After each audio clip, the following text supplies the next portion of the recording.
चलिए आज आप लोग का स्वागत है मेरे पूरे स्टूडेंट का। आज जो है हम समानांतर श्रेणी में क्वेश्चन नंबर 15 लेकर आए हैं। अगर वीडियो पर पहली बार बने हुए हैं तो आप लोग चैनल को सब्सक्राइब कर सकते हैं। बशर्ते चैनल को सब्सक्राइब तो तब करना है जब पूरे वीडियो को अंत तक देखना है, और अंत तक देखने के बाद ही हम चैनल को सब्सक्राइब करेंगे। तो चलिए ज़्यादा बातें नहीं करते हुए हम लोग आगे की ओर बढ़ते हैं। प्रश्न मेरा क्या कर रहा है, सबसे पहले प्रश्नों को हम लोग समझेंगे, उसके बाद में हम लोग क्या करेंगे, हिसाब को आगे की ओर बढ़ाएंगे। ध्यान दीजिएगा, एन के किस मान के लिए दोनों समानांतर श्रेणी में जो आपका समानांतर श्रेणी जो है पहला दिया हुआ 63, 65 और 67 और 3, 10, 17 के nवें पद के बराबर होंगे। ध्यान दीजिएगा, यहाँ पर सबसे पहले आपको यही आपको ज्ञात करना है। क्या ज्ञात करना है? एन के किस मान के लिए, मतलब nवें पद ही हमको ज्ञात करना है जिसमें दो गो समानांतर श्रेणी आपको ये दिया हुआ है, पहला समानांतर श्रेणी और दूसरा समानांतर श्रेणी ये दिया हुआ। अब ये प्रश्न यहाँ पर मेन आपका प्रश्न है से nवें पद बराबर होंगे, मतलब nवें पद किसको कहा जाता है? जैसे में हम लोग ध्यान दीजिएगा, एन इसको nवां पद हम लोग कहते हैं। एन के जगह पर 1, 2, 3, 4 ऐसे संख्या करते हैं, तो एन बराबर मेरा क्या होगा? एन, ये दोनों पद क्या होंगे? आपस में बराबर, मतलब nवें पद क्या होंगे? बराबर होंगे। तो nवें पद कब बराबर होंगे? जब n के मान हमको यहाँ पर ध्यान देना है, n के किस मान के लिए, मतलब कौन सा मान के लिए ये दोनों nवां पद क्या होंगे? आपको बराबर होगा। ठीक है, तो अब यहाँ पर ध्यान देंगे, सबसे पहले दोनों समानांतर श्रेणियों का यहाँ पर हम लोग लिख लेते हैं, और लिखने के बाद में यहाँ पर 63, 65 और 67 आपका दिया हुआ है। ये पहला समानांतर श्रेणी है, और दूसरा समानांतर श्रेणी है 3, 10, 17 डॉट डॉट ऐसे करके है आपका। तो यहाँ पर ध्यान दीजिएगा, ए बराबर पहला पद तो हम लोग जानते ए ही होता है, और डी ज्ञात करने के लिए हम लोग क्या करते हैं? दूसरे पदों में से पहला पद को घटा लेते। तो दूसरे पद मेरा क्या है? 65, और पहला पद क्या है मेरा? 63 है। तो इसमें से घटेगा तो कितना होगा? 2 होगा। तो मेरा अंतर जो है 65 और 63 का अंतर मेरा क्या है? 2 है। ठीक है, तो इसको हम लोग सारवंतर कहते हैं। सारवंतर का सूत्र क्या होता है? दूसरा पद में से पहला पद को घटा लेना, माइनस कर देना। ठीक ना, तो ये मेरा निकल गया। उसी प्रकार हम लोग दूसरे समानांतर श्रेणी का पहला पद आपका 3 हो जाता है, और सारवंतर क्या हो जाता है? दूसरे पद में से पहला पद घटेगा, तो मेरा कितना आ जाएगा? 7।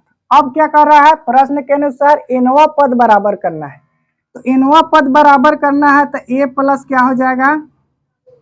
a प्लस यहाँ पर n-1 इंटू क्या हो जाएगा? d। ये nवां पद हो गया, और दूसरा के nवां पद बराबर करना है, ये भी क्या हो गया? a plus n-1 into D हो गया। ठीक है, अब इसमें क्या है? इसमें a का मान जो है प्रथम पद का प्रथम पद में हम रखेंगे, तो यहाँ पर मेरा क्या हो जाएगा? 63 हो जाएगा, और n-1 और d का मान कितना मेरा? 2 है, तो 2 हो गया। उसके बाद इसमें जो है दूसरे पद में क्या है? प्रथम पद 3 है, और प्लस है तो प्लस दे दिए, n का n हो गया और 1, और d का मान आपका कितना हो जाता है? 7 हो जाता है। अब इसके बाद हम लोग क्या करेंगे? आगे हम लोग हल करेंगे।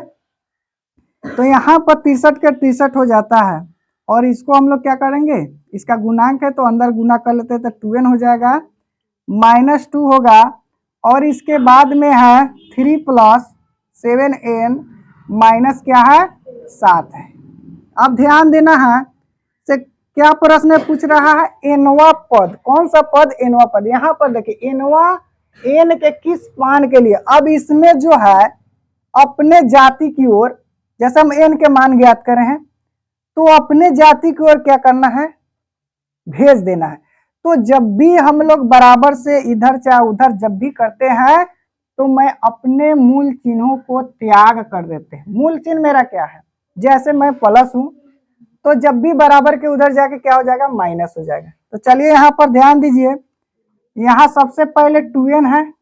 ठीक है, 2n अपने जगह पे है, और 7n जो है प्लस है, तो इधर आके क्या हो गया?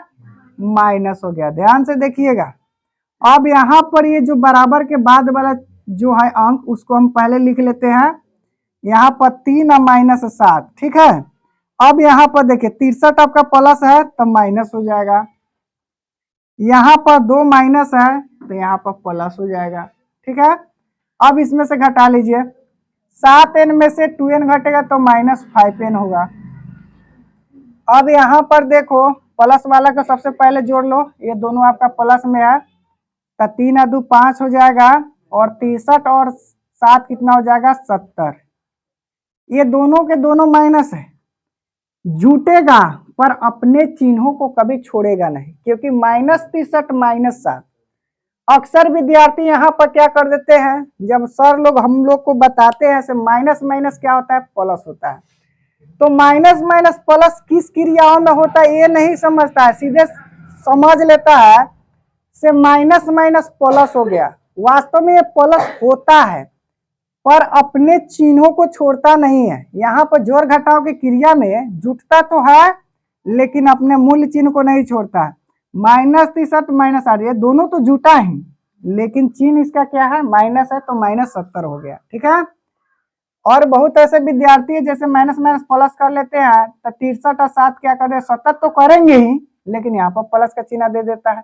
तो प्लस का चिन्ह कब होता है, जब यहाँ पर गुना का चिन्ह होगा, और गुना का चिन्ह होगा तो यहाँ पर 70 ही नहीं बहुत सारे संख्या आ जाएंगे, 63 में 7 से गुना करना पड़ जाएगा अगर उस तरह के होगा तो यहाँ पर 5n हो गया, और माइनस यहाँ पर देखिए जिसका चिन्ह आपका ज्यादा होगा उसी का चिन्ह लिखाएगा। तो ये 70 आपका क्या है, माइनस है, 5 क्या है आपका प्लस है, तो माइनस का चिन्ह ज्यादा है तो माइनस यहाँ पर क्या हो जाता है 65 हो जाता है। तो माइनस से माइनस आपका कट गया और n बराबर हो जाएगा 65/5, 5 एकम 5, 5 तिहाई 15, n बराबर आपका कितना हो जाएगा 13 हो जाएगा, ठीक है। तो इसी तरह के हम लोग को क्या करना है, बारीकी से समझना है, वीडियो छोड़कर जाएंगे नहीं, क्योंकि हमको सीखना है। अगर सीखना है तो वीडियो को अंत तक तो जाना ही पड़ेगा। कभी भी सब्सक्राइबर और व्यूज पर आप लोग नहीं जाइएगा। आप लोग जो है बहुत सारे टीचर के जो भी है उसको देखिए, और जो भी टीचर को आपको समझ में आए उनको देखिए। ये नहीं से जिनके पास सब्सक्राइबर और व्यूज है तो वही एक अच्छा पढ़ाते हैं, पढ़ाते उससे भी अच्छे हैं, लेकिन बशर्ते उनका बाजार में उनका नाम चल चुका है और हम लोग नए हैं तो मेरा नाम अभी तक नहीं चला है। तो आप ही लोग के प्रयास से हम लोग आगे निकलेंगे, ठीक है। तो आप लोग वीडियो पर बने रहें, और फिर क्वेश्चन नंबर हम क्या करते हैं 16 लेकर आते हैं 5 मिनट के बाद। चलिए अब वो जो समय जो है आपको अब क्वेश्चन नंबर 17 को देखना है। सबसे पहले जो है आपको क्वेश्चन समझ में आना चाहिए। अगर क्वेश्चन समझ में आया तो आपको हिसाब आपके लिए चुटकियों में रहेगा, ठीक है ना। तो हमेशा ध्यान में रखना से मैथ से कभी भी डरना नहीं है, मैथ से लड़ना है और मैथ से हमेशा खेलना है कि नहीं। तो ध्यान दीजिए, एपी बाकी वह एपी ज्ञात कीजिए जिसमें तीसरा पद, बाकी हमको ज्ञात करना है एपी ज्ञात करना है। क्या ज्ञात करना है, एपी, ठीक है। एपी ज्ञात करना है जिसमें आपका तीसरा पद 16 है और 7वां पद 5वें पद से 12 अधिक है। ध्यान दीजिएगा, एपी तो तब ज्ञात हो सकता है जब हमको ए और डी मालूम होगा, तभी हम एपी ज्ञात कर सकते हैं। तो ध्यान दीजिए, तीसरा पद कितना है 16 है, तो तीसरा पद हम लोग कैसे लिखते हैं मालूम होगा। तीसरा पद कितना है 16 है, तो तीसरा पद जब भी यहाँ पर पद लिखेंगे तो एक कम करके उतना डी हो जाएगा। जैसे में A3 हुआ है तो A प्लस कितना हो जाएगा 2D हो जाएगा, बराबर कितना होगा 16 होगा, समीकरण 1 हो जाएगा आपको, ठीक है। अब यहाँ पर ध्यान देना है 7वें पद कितना है 7वां पद, तो यहाँ पर लिखेंगे A7। 5वें पद से 12 अधिक है A7, 5वें पद, 5वां पद कैसे लिखेगा A5, इससे कितना अधिक है 12 अधिक है, ठीक है। अब इसको हम लोग क्या करेंगे, सबसे पहले पद में हम लोग लिखेंगे 7वां पद कैसे लिखाता है A प्लस 6D लिखाएगा, ठीक है। और 5वां पद कैसे लिखाएगा A प्लस 4D लिखाएगा, प्लस कितना हो जाएगा 12 हो जाएगा। अब यहाँ पर ध्यान दीजिए, से बराबर में तब कटता है जब दोनों का दोनों सेम होगा। आपका साइन भी सेम होना चाहिए और जो भी कट रहा है वो भी सेम होना चाहिए। तो जैसे में ए आपका दोनों सेम है, दोनों प्लस में है, ए कट सकता है। उसके बाद क्या है 6D, ये प्लस है तो इधर आके माइनस हो जाएगा 4D, बराबर कितना हो जाएगा 12 हो जाएगा। अब यहाँ पर 6D में से 4D घटेगा तो मेरा हो जाएगा 2D, बराबर कितना होगा 12। अब इसके बाद देखिए गुना है तो भाग लगेगा, यहाँ पर आपका इंप्लीज का चिन्ह होगा, यहाँ पर इसलिए होगा D बराबर 12 बटा कितना हो जाएगा 2, यहाँ पर 6 होगा और D का मान मेरा कितना आया 6 आया। यहाँ तक ले ज्ञात करने के बाद भी हम लोग एपी में ज्ञात नहीं कर सकते हैं। अब हमको D तो निकल गया, अब हमको ए ज्ञात करना है। तो ए हमको कहाँ से मिलेगा, समीकरण 1 से मिलेगा। तो यहाँ पर हम लिखेंगे एक लाइन, समीकरण 1 में D का मान रखने पर, समीकरण 1 में D का मान रखना है।